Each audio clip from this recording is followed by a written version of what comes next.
Hello student, welcome to my channel AI biology.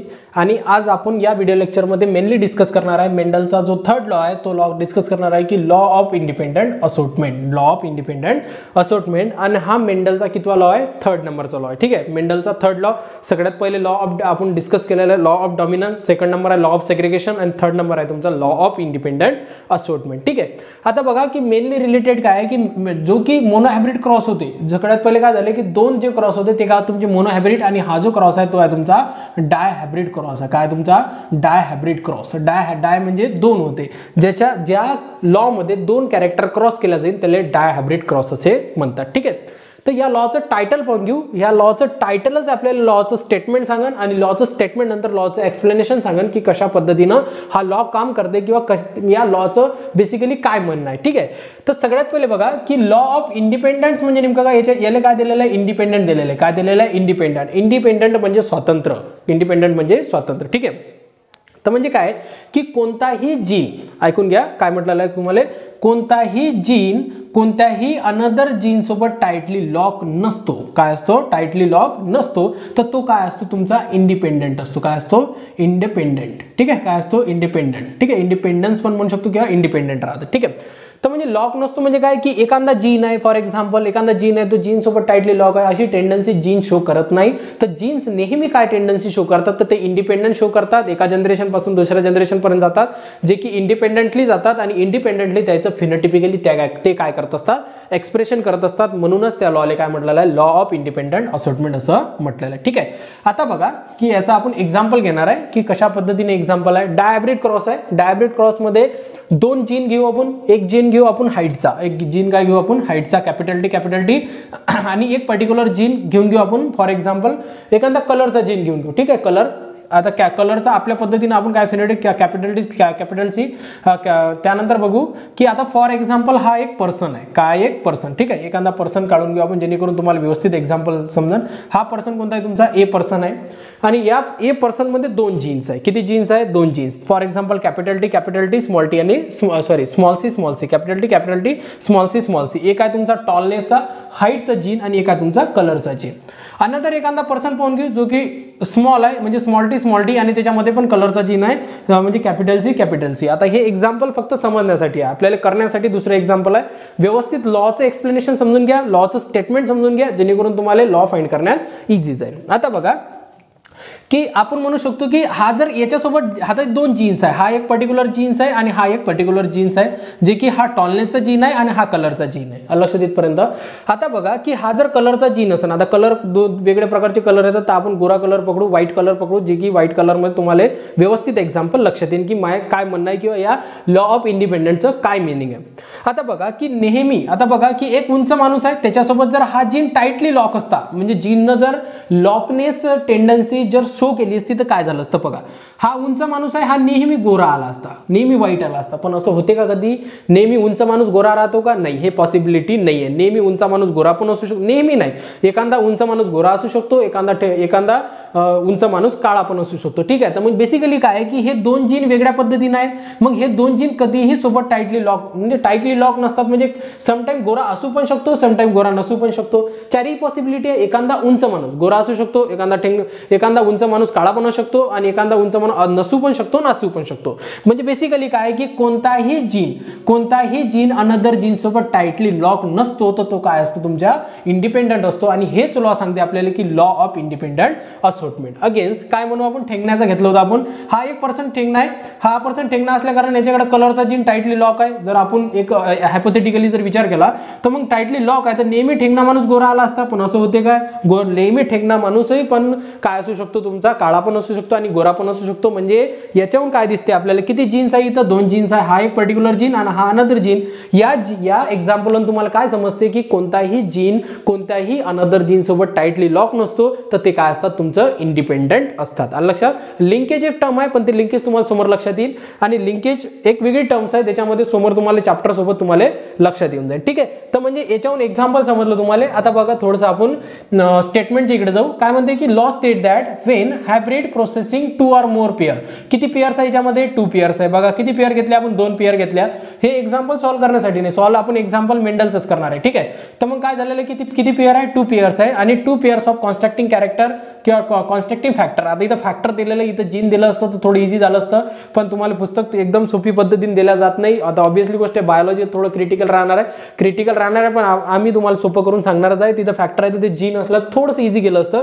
आता obviously गोष्ट genetically language आहे तर थोडंसं म्हणजे जेनेटिक्स हे आहे तर त्याच्यामध्ये थोडं कठीण राहील तुमचं. फॅक्टर काय म्हटलेलं आहे constructing factor or allele form the gametes. हे काय फॉर्म करतात म्हणतात गॅमेट्स फॉर्म करतात आणि गॅमेट्स फॉर्म केल्यानंतर काय म्हणतात की ईच पेअर सेग्रिगेट इंडिपेंडेंटली. म्हणजे जे की पेअर आहे ते काय करा सिग्रिगेट म्हणजे एका जनरेशन पासून दुसऱ्या जनरेशन स्प्रेड करण सिग्रिगेट करण कशी करण तुमच्या इंडिपेंडेंटली आलं लक्षात इथपर्यंत हे स्टेटमेंट. ठीक आहे, तर आता आपण बघू लॉचं एक्सप्लेनेशन विथ एक्झाम्पल. चला तर आता आपण घेणार आहोत एक्झाम्पल पाहणार आहे याचं जे की लॉ ऑफ इंडिपेंडेंट असॉर्टमेंटचं जे मेंडलचं एक्झाम्पल आहे ते पाहणार आपण. ठीक आहे, आता बघा की काय होतं तुमचं कॅपिटल आर जिनोटाइप काय कॅपिटल आर आणि कॅपिटल वाय हे डॉमिनंट होतं आणि त्यानंतर काय दिलेलं तुम्हाला स्मॉल आर कॅपिटल त्यानंतर काय स्मॉल आर आणि स्मॉल वाय. ठीक आहे, इथपर्यंत लक्षात आलं. आता याला जे फिनोटाइप होतं ते काय होतं तुमचं राऊंड येलो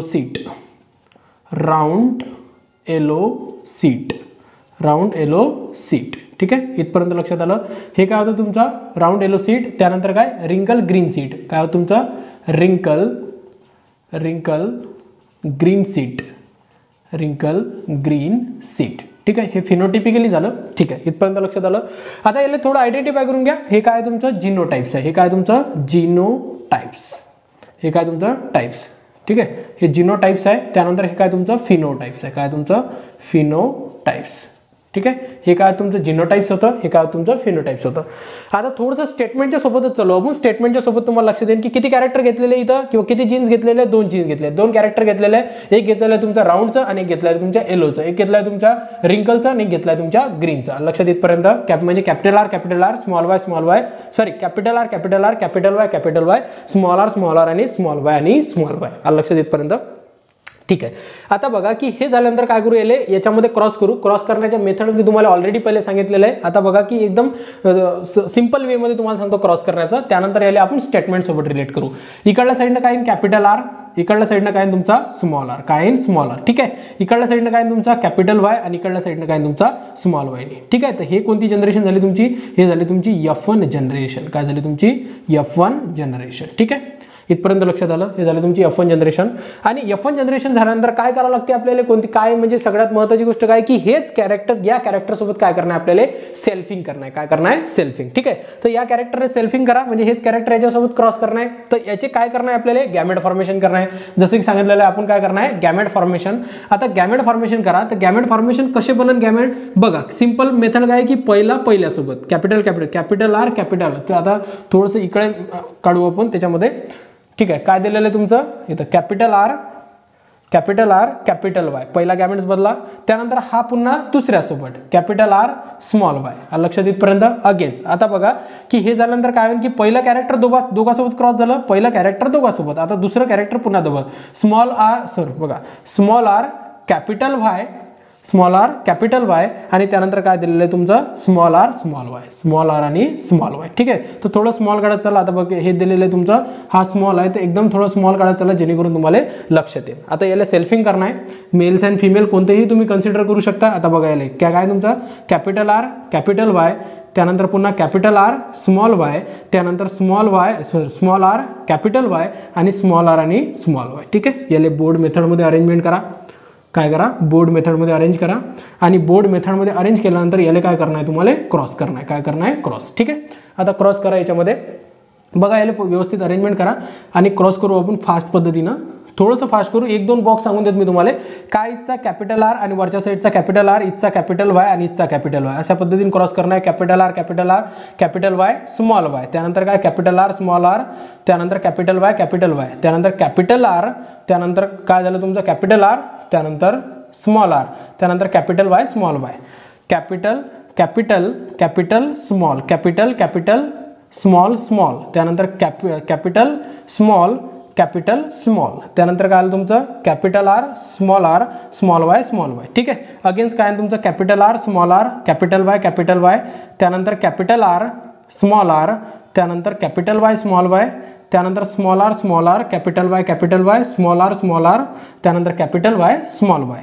अगेन्स्ट काय तुमचं कॅपिटल आर एन, त्यानंतर स्मॉल आर, त्यानंतर काय कॅपिटल वाय आणि स्मॉल वाय, त्यानंतर काय कॅपिटल आर स्मॉल आर, त्यानंतर स्मॉल वाय, त्यानंतर अगेन्स्ट काय तुमचं small R capital Y small Y, त्यानंतर स्मॉल आर आणि त्यानंतर स्मॉल वाय आणि स्मॉल वाय. ठीक आहे.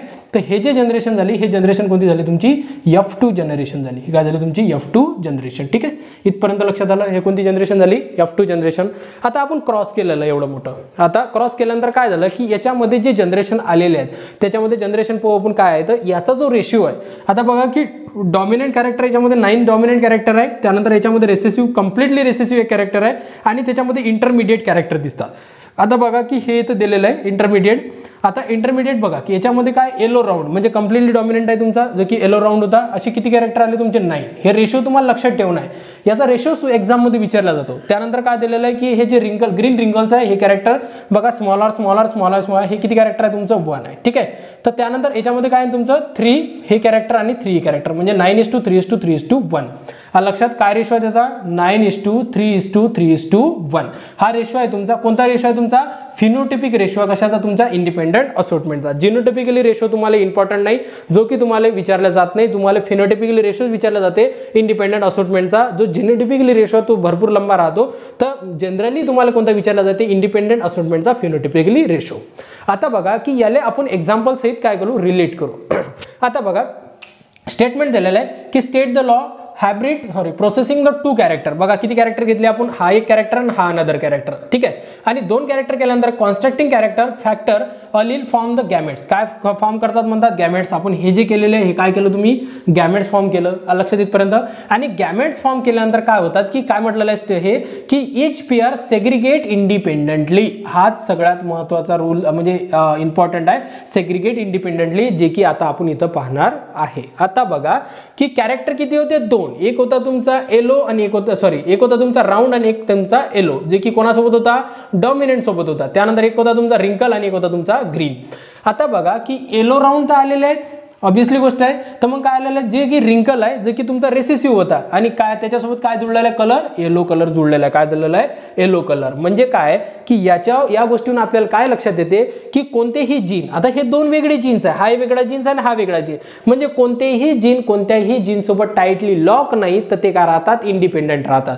जर ते जीन टाइटली लॉक असते तर ते रिंकल येलो शो करत नव्हते किंवा राऊंड येलो शो करत राऊंड ग्रीन शो करत नव्हते. कारण की राऊंड हे डॉमिनंट कॅरेक्टरचं मध्ये होतं आणि जे की ग्रीन होतं ते रेसेसिव्ह मध्ये होतं. हालाकी हे जर लॉक असते तर अशा पद्धतीचे त्याचे फिनोटिपिकली एक्सप्रेशन झालेलं नसतं. लक्षात येतपर्यंत.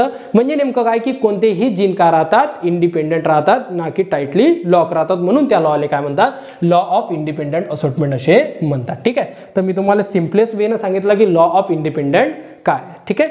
जर तुम्हाला व्हिडिओ आवडला असेल तर तुम्ही चॅनलला सबस्क्राईब करा आणि ज्याला जरूरत आहे ते चॅनलला तुम्ही व्हिडिओ शेअर पण करू शकता. ठीक आहे. थँक्यू.